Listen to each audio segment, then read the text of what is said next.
Dans Jean 15, versets 1 à 11, Jésus se compare au cep et ses disciples à des sarments. Si le sarment demeure dans le cep, s'il vit dans la pleine jouissance de la plénitude qui est en lui, le fruit se manifeste. Quel est le fruit que le Seigneur attend de nous? C'est le fruit qui montre au monde que nous jouissons de la plénitude de Dieu. Dans Ésaïe 5,7, Dieu dit « La vigne de l'Éternel des armées, c'est la maison d'Israël, et les hommes de Juda, c'est le plan qu'il chérissait.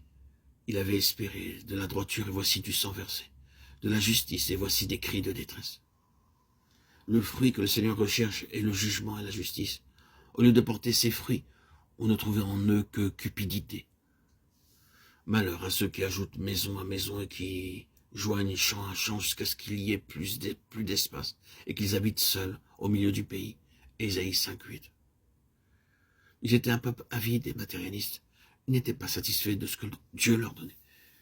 Ils désiraient ardemment d'autres choses. Malheur à ceux qui, de bon matin, courent après les boissons enivrantes et qui, bien avant dans la nuit, sont échauffés par le vin.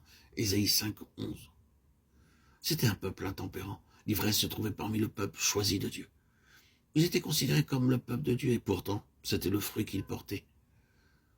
Dans le verset 18, nous lisons « Malheur à ceux qui tirent l'iniquité avec les cordes du vice et le péché comme avec les traits d'un char. » Non seulement convoitise et ivrognerie, mais aucune crainte de Dieu.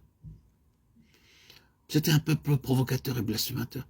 S'il est Dieu qu'il vienne et qu'il nous juge, absolument aucune crainte de Dieu.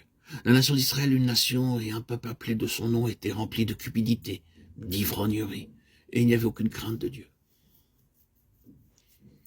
Malheur à ceux qui appellent le mal bien et le bien mal, qui changent les ténèbres en lumière et la lumière en ténèbres, qui changent l'amertume en douceur et la douceur en amertume. Ésaïe 5,20. Une telle cécité spirituelle était là, parmi le peuple de Dieu, un peuple qui professait suivre le véritable Dieu, l'Éternel. En eux se trouvait la cécité spirituelle.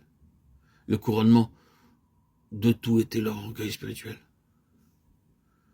Malheur à ceux qui sont sages à leurs yeux et qui se croient intelligents. Ésaïe 5,21.